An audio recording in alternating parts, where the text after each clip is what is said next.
C'est un travail très particulier parce que vous avez pris des dictons et vous les avez pas mis au goût du jour, mais vous nous les avez montrés aujourd'hui tels qu'ils seraient littéralement. Est-ce que vous pouvez tout d'abord nous présenter votre travail ? Si j'ai en fait à parler, c'est très difficile d'un architecte, artiste de parler de ses œuvres et tout ça, ne serait-ce que par humilité et parce que de toute façon, quand on est en cours de création, on est nu devant ses œuvres. Et c'est très difficile quand on est devant l'œuvre et de reparler après une exposition. C'est toujours en fait très difficile.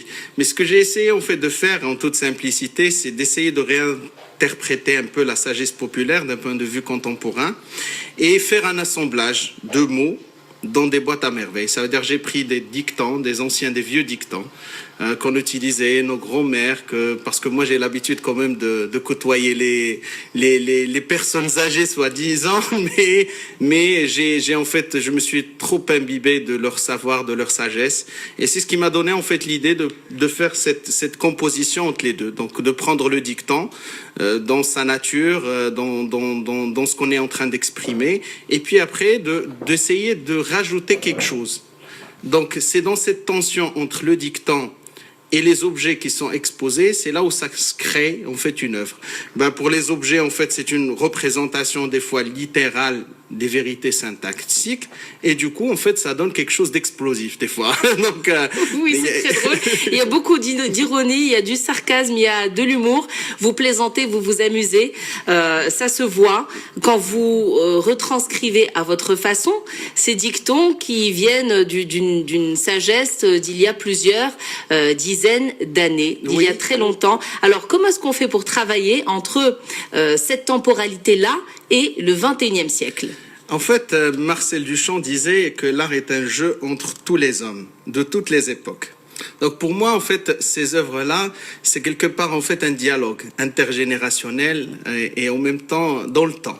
Ça veut dire, si j'ai en fait à traduire un petit peu mes œuvres, ça va être quelque part un discours entre au moins 20, 40, 100, 1000 personnes, etc. Mais en fait, il y a 5 temps. Je peux déterminer qu'il y a 5 temps. Le premier temps, c'est là où l'acte s'est déroulé. Ça veut dire, il y a quelque chose qui s'est passé dans le temps, etc. Et puis après, donc, il y a un premier temps, c'est l'acte où s'est déroulé. Puis après, il y a un deuxième temps de composition littéraire du dicton. C'est-à-dire, il y a quelqu'un qui était dans l'acte, ou sinon qui était autour de l'acte, on lui a raconté, alors automatiquement, donc il a créé le dicton, et du coup, donc c'est une sagesse, on va dire populaire, en fait, qui est communautaire, mais en même temps, quelque part, en fait, il y a cette partie visible de l'iceberg qui est le dicton soi-même. Et puis après, après, je sais pas combien d'années, j'ai relu ça, j'ai entendu ça des autres, etc., de nos aînés, les adages des grands-mères et tout ça. Et puis après, donc, il y a un troisième temps, quand moi j'ai écouté le dicton. Alors, il y a un quatrième temps, c'est quand moi j'ai commencé à faire mes œuvres, c'est quand j'ai commencé en fait à confronter ces anciens dictons à la vie contemporaine. Et puis après, donc, il y a un cinquième temps, c'est le lecteur et le perspecteur dans la galerie d'art ou sur le catalogue, etc. Donc, quelque part, il y a plusieurs temporalités dans la même œuvre, donc ce qui crée cette profondeur et cette multitude, c'est une œuvre polysémique parce que ça donnerait plusieurs lectures. Chacun, ça dépendra de son background, de sa culture, de sa genèse aussi. Donc, moi, j'ai vu à travers l'exposition, il y avait des vieilles mamies qui étaient là, ils étaient en train de rigoler et tout ça, comme pas possible, parce que pour elles, en fait, elles écoutaient ces dictons, mais pour la première fois, ils m'ont dit que c'était pour la première fois, par exemple, quand je vais dire... je vais prendre le catalogue pour vous dire quelque chose. Oui, on va décrire quelques œuvres pour donner une image plus détaillée de votre travail. Exactement, comme on disait en fait, tout le monde connaît mais quand ils ont vu l'œuvre, ils ont commencé en fait à se marrer parce qu'ils se sont dit, bon, effectivement, c'est une traduction littérale des choses, mais c'est un jeu linguistique, syntaxique de ces vérités-là par rapport à notre réalité. Oui. Il y en a d'autres œuvres qui sont plus subtiles. par exemple, comme par exemple Wakil Sberdila, tout le monde sait que Wakil Sberdila, ce que veut dire dans l'imaginaire marocain et tout, mais quand ils ont vu l'œuvre, automatiquement cette œuvre est devenue l'implication de cette Wakil Sberdila. Alors là, on va faire une pause et on va vraiment décrire ce que vous présentez. Donc il y a ce dicton qui est écrit en arabe, qui est écrit dans un lettrage comme à la main. Voilà. Et un peu effacé aussi. Bref, ça a l'air d'être ancien. Juste en dessous, il y a une image, par exemple pour Wakil Sberdila, on a une espadrille, parce que c'est aussi traduit. Donc on a une chaussure de sport avec une fourchette et un couteau et un sac à main de femme juste à côté. Et en dessous, vous traduisez, il a mangé une espadrille. Alors comment est-ce que vous avez conçu cette façon de présenter votre œuvre? Comment est-ce que vous en êtes arrivé à ce résultat? C'est-à-dire d'abord l'écriture en arabe qui a l'air de s'effacer avec le temps. Ensuite, cette retranscription qui est complètement littérale, d'où l'attention, d'où l'humour aussi. Et enfin, la traduction du proverbe en français. Et c'est une traduction littérale également. Ce que je voulais en fait vous dire, c'est que quand même tous ces objets-là, quand on parle par exemple là, petit exemple pour l'espadrille, pour le petit sac, la fourchette, le couteau, il y a les babouches, il y a les billets de banque, il y a la louche, il y a la télécommande, il y a les médicaments, les ciseaux, les fèves, etc., etc. C'est des objets précaires en fin de vie. Et moi, quand je me baladais, il y a quand même cette tension qui s'est créée. C'est comme moi, je me baladais souvent à l'ancienne Médina. Et Dieu sait, moi, combien je suis rattaché à la culture et à la tradition marocaine que j'aime, qui me touche profondément parce que c'est ça nos essences quelque part. Et puis après, donc, en voyant ces objets en fin de vie, il y a le dictant et la tension se crée. Donc, en leur donnant une autre vie, ces objets deviennent une œuvre d'art. Oui. C'est-à-dire, l'idée, en fait, elle est très simple, elle est très littérale, mais en même temps, elle est quelque part, il y a une profondeur dans tout ça. Ça veut dire, vous prenez quelque chose qui est très évidente et vous essayez de la matérialiser et c'est là que la question se crée. Ça veut dire, il suffit juste de la mettre dans la boîte, de l'exposer et du coup, quand on prend le recul, on se dit, c'est pas si évident que ça, c'est pas si littéral que ça, c'est pas si simple que ça. Et c'est dans cette architecture-là, quelque part, d'objets. Et c'est là ma formation d'architecte qui m'a permis quand même d'avoir cette vision un petit peu transversale des choses. C'est que nous, on travaille quelque part dans la récupération des choses. On arrive, quand on voit un terrain ou quand on voit un site, etc., on ne voit pas dans les choses leur manière d'être telles qu'elles sont. Mais en les retransposant dans nos bâtiments, c'est à ce moment-là que les choses et les volumes prennent une autre forme. Parce que le génie, c'est pas de recréer la roue, mais comment essayer de voir les objets qu'on a chaque jour et essayer de les retranscrire d'une manière très douce, subtile, de manière à ce que quand on voit les choses, on se dit... C'était pas si évident que ça de faire ça. Oui, un questionnement, c'est ce que ça soulève. Quelles sont justement les questions qui ont été posées au contact avec les regardants quand vous avez proposé vos œuvres? Vous nous avez parlé de cette réaction qui est évidemment le rire, puisque c'est drôle, il y a de l'humour, donc on y réagit. Est-ce que votre démarche a été saisie? Quelles sont les questions que vous avez reçues à partir du public? Moi, je voulais vous dire un truc, c'est que l'œuvre, d'abord, c'est un dialogue. Donc, il y a un premier dialogue déjà entre soi et soi-même. Comme je vous ai dit, on est nu devant ses œuvres, au départ. Et l'œuvre n'est aboutie que quand elle est exposée, que quand l'autre l'aperçoit, essaye de la comprendre, essaye de lui donner un sens. Et c'est à ce moment-là que le 50% de l'artiste qui les a émis à l'intérieur de sa boîte d'artiste, oui, complète le sens et essayer de donner ce canal de discussion entre les deux. Donc moi je pense que ce qui s'est passé en fait dans cette exposition, c'est que pour une fois les gens ils sont rentrés, ils s'attendaient à des choses un peu de la peinture ou sinon du collage ou sinon des éléments d'art contemporain qu'on a l'habitude de voir. Et hop, ils se retrouvent avec des objets, avec des anciens dictants. C'est quelque part, c'est des choses qu'ils voient chaque jour, qui meublent leur quotidien, qu'on les voit dans les houanets, qu'on les voit dans les souks, qu'on les voit partout. Et puis après, le dicton, il est sonore, parce que vous savez très bien que tout le monde, nous les Marocains, quand on parle à chaque fois pour vous illustrer la situation, si j'ai quelque chose qui m'est arrivé hier, pour vous illustrer la chose, je vais faire le petit dicton entre les phrases. Bien sûr. Alors automatiquement, donc, tous les gens connaissent tout sur cette exposition. Oui. La seule chose qu'ils connaissaient pas, c'est comment Hicham allait recomposer tous ces éléments-là. Et c'est là que ça créait le petit moment de folie, le petit moment d'humour, le petit moment de sarcasme, le petit moment de...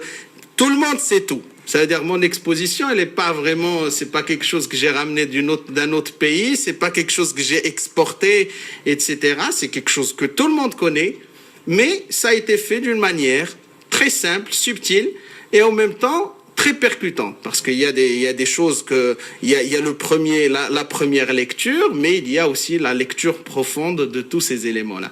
Et pourquoi les gens commencent en fait à rigoler, c'est parce que à chaque fois quand ils relisent le dicton, ils voient ce que j'ai essayé d'introduire dedans, bah alors automatiquement ils calquent ça sur ce que eux ils ont passé comme expérience personnelle, et c'est là que ça prend un sens, parce que c'est dans nos gènes tout ça. Oui. On est des Marocains, c'est dans nos gènes. C'est là où le socle patrimonial ressort. Exactement. Donc ça veut dire que dans tout ça, donc moi je dirais, comme disait Marcel Duchamp, il faut être bête comme un artiste. Donc bête comme un artiste, ça veut dire poser les choses, oui certes, mais c'est pas si bête que ça. Voilà, bête je ne dirais pas littéral, pour créer une réflexion et un questionnement, c'est certain. Alors évidemment, les objets dont vous nous parlez, ce sont des objets de la vie de tous les jours. On va voir Chouaïa, on va voir les fameux kiss d'El Hammam, on va voir les cartes de Ronda, et bon, autant d'objets qui font notre quotidien, qui font aussi votre quotidien. Ces objets, ils étaient en germe pendant longtemps dans votre réflexion avant d'aboutir à l'exposition Qalon Zman. En fait, Qalon Zman, c'était, moi je dirais que Qalon Zman, c'est des choses que je les ai vécues une par une. Ces pièces-là, c'est des morceaux de moi-même, c'est des morceaux, moi je dirais de souffrance des fois, c'est des morceaux de plaisir, d'humour, de sarcasme. C'est des choses que je les ai vécues, j'ai vu les choses se dérouler devant mes yeux, etc. Donc cette force quand même, cette énergie-là, donc il faut la canaliser quelque part de toute manière. Elle était en germe depuis longtemps ? Exact. Donc c'était en germe depuis longtemps dans mon esprit. Depuis combien de temps ? C'est dans les situations qu'on voit chaque jour. Donc depuis longtemps, mais oui. Depuis pratiquement 2 ans. Mais l'idée, en fait, elle s'est cristallisée dans 2 mois pratiquement. Oui. Parce que le passage à l'acte, ça n'a pas pris beaucoup de temps. Parce que tout ça, c'est des objets qu'on connaît tous, etc. Moi, je faisais de l'art, en fait, avant cette exposition. Et en fait, ça a toujours été quelque chose où c'était la petite fenêtre pour l'architecte pour qu'il puisse s'exprimer. Oui. Tout seul, sans avoir d'autorisation des autres pour qu'il s'exprime. Comme vous saviez, nous, architectes, pour faire un bâtiment, il faut passer par les autorisations, il y a des reculs, il y a des... C'est un long parcours. Exactement. Et par contre, l'art, c'est une vraie parenthèse. Et vous faites ce que vous voulez, et vous exprimez quand vous l'entendez. Et c'est ça qui crée cette force dans les œuvres, et c'est ce qui donne, en fait, un équilibre, quelque part, entre Hicham l'architecte et Hicham l'artiste. Alors, ce sont plusieurs dictons que vous retranscrivez à votre façon. Est-ce que pour chaque dicton, vous avez fait une recherche pour connaître l'historique, pour savoir d'où vient la petite histoire ? Oui, en fait, ça c'est... Enfin, il y en a qu'on connaît très bien, oui. Et puis il y en a qu'on connaît moins. Moi j'étais toujours fasciné par une chose, c'est que en tant qu'architecte, donc là je vais vous parler Hicham l'architecte, c'est pas Hicham l'artiste, c'est que nous, en fait, c'est très intéressant de créer des couches sédimentaires de culture, de donner du sens à tout, d'essayer de donner de la valeur, essayer de créer de la profondeur. Moi je dirais, je vais rester le simple. Ça veut dire quoi simple ? Ça veut dire, moi j'ai fait ça, j'ai fait ces œuvres-là, et j'essaye d'interpeller l'autre. Et c'est à l'autre de me dire en toute profondeur qu'est-ce qu'il ressent. Parce qu'il y a la petite histoire, ça on va la trouver partout. Ben, ça, il y a maintenant Internet, il y a même des applications, Khalonazman, etc. Ça veut dire ça, c'est le dicton, l'histoire du dicton, etc. C'est pas Ce n'est ça pas le qui, plus important, c'est pas finalement. c'est pas ça qui manque. Mais l'idée, en fait, c'est comment donner à cette jeunesse-là d'aujourd'hui un goût du jour à des éléments qu'on croyait vieux.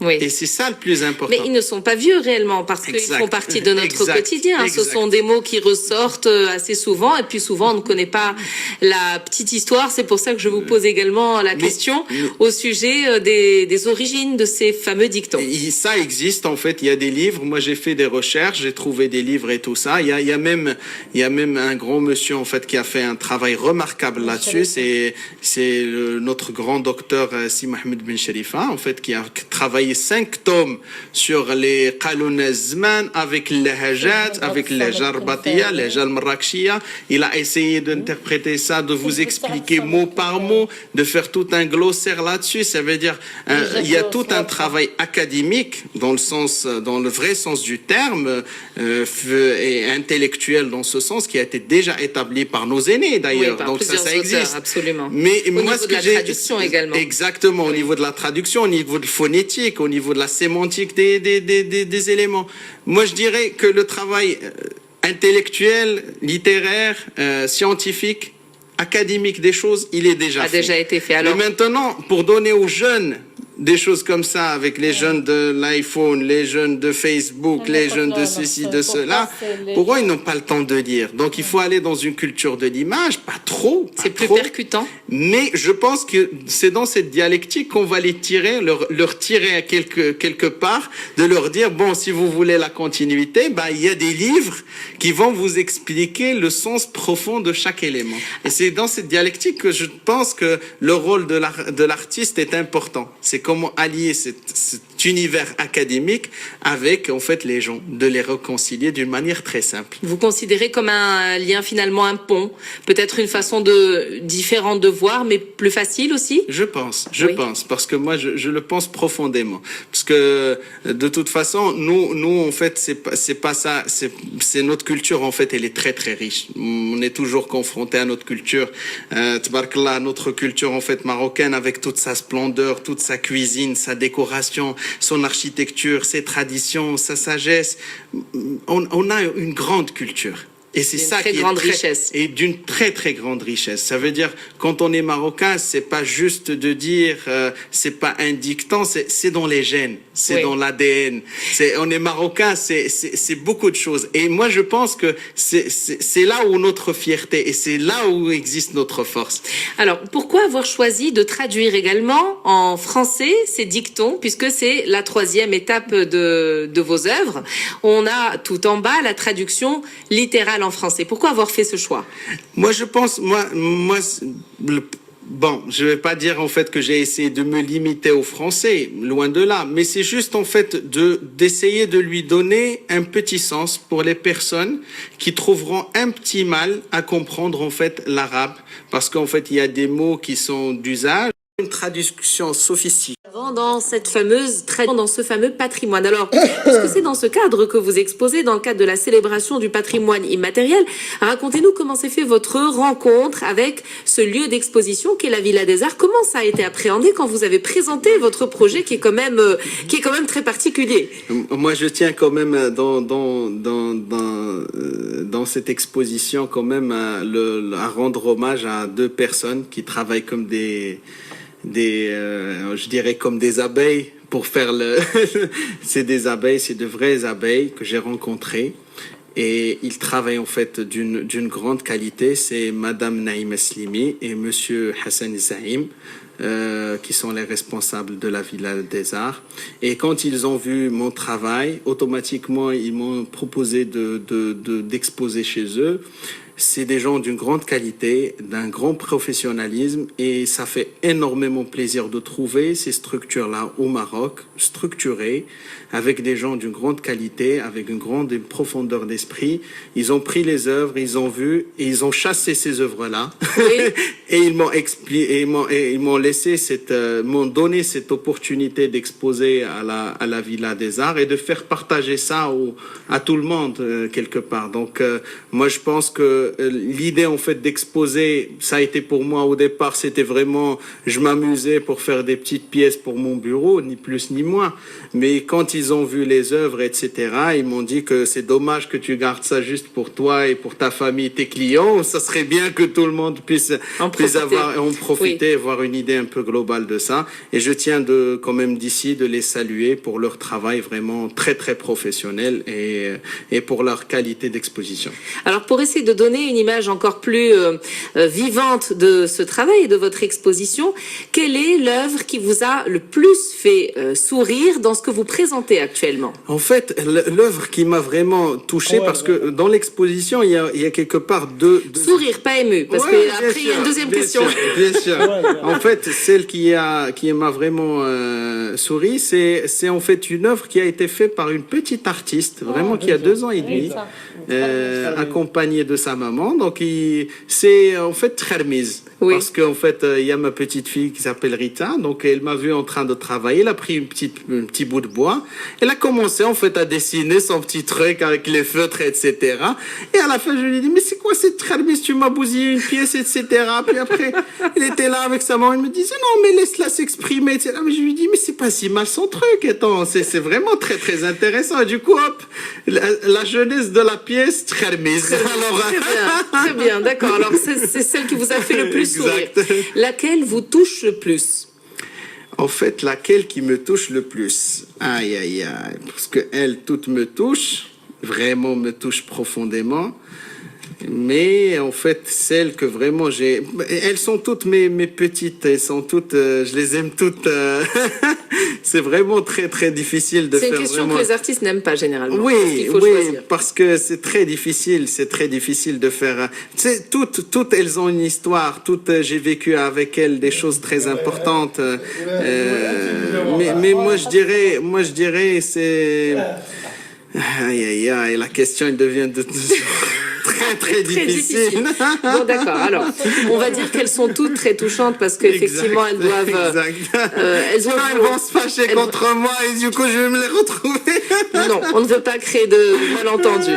Voilà, alors, Khalon Azman, un travail sur le patrimoine immatériel. Oui. La démarche, on l'a comprise ce soir.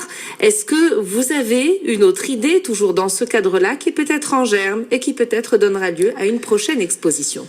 En fait, moi je dirais, bon, Khalon Azman, c'est quand même une expression, d'accord. Donc c'est sur un support, etc. Donc moi je dirais que je ne vais pas trop, j'ai pas vraiment un programme prédéfini de ce que je vais faire après. Moi je suis quelqu'un, je veux pas dire en fait quelqu'un d'humeur, quelqu'un qui se réveille à 2 heures du matin, quelqu'un qui reste en fait toute la nuit en nuit blanche, etc. Bon, en train de réfléchir, en train de penser. Il y a des choses qui se passent dans la tête. Il y a des situations qu'on a vécues la journée, et puis après on rebobine l'ensemble des éléments. Moi je dirais Khalon Azman, c'était une très belle parenthèse dans la vie d'un architecte parce que ça m'a permis quand même, Khalon Azman, de vivre autre chose que l'architecture. Parce que moi, j'ai travaillé quand même sur des projets, je gère quand même des gros projets, à savoir, j'ai fait le pôle d'excellence gynéco-mammaire de l'association Lala Selma, donc le Markaz Cheikha Fatma. Je suis en ce moment en train de faire la Cité de la Recherche et de l'Innovation de Setat et celle de Marrakech. Donc, c'est des gros projets, c'est des projets qui nécessitent de la rigueur, c'est des projets qui nécessitent de la finition, de la profondeur des choses, etc. Donc, il y a tout un travail vraiment purement scientifique et architectural d'ailleurs. Et quand même, quand on a un Qalouna Zman, on a notre petit paradis, notre petit jardin intérieur d'expression. Alors, ça va être la même chose que pour cette exposition et ce travail. S'il y a quelque chose en germe, on a compris votre démarche. Vous allez attendre que ça prenne forme et que ça s'exprime tout seul. Et d'ici là, on peut découvrir votre vision, votre perception, votre message aussi. Vous nous l'avez expliqué, c'est à la Villa des Arts avec l'exposition Qalouna Zman et elle s'intègre dans le cadre de la célébration du patrimoine immatériel. Vous êtes là-bas jusqu'au 30 juin. Hichem Souleyhim, merci d'avoir été avec nous ce soir. Merci à vous de m'inviter, de votre invitation et j'espère en fait, moi j'ai un seul message en fait à dire aux gens, venez avec vos enfants, venez avec vos parents, vos grands-parents, ça me ferait un grand plaisir, un grand honneur de voir une mamie qui a 80 ans et en train de lire les proverbes qu'elle les a pratiqués pendant tous ces 80 ans, revisiter autrement, d'une manière ludique et souriante. La transmission d'une autre façon, c'est ce que vous proposez. Je rappelle que vous êtes architecte, designer, artiste également. Merci encore. Merci à vous, merci. 18h55 sur Chaîne Inter, dans un instant.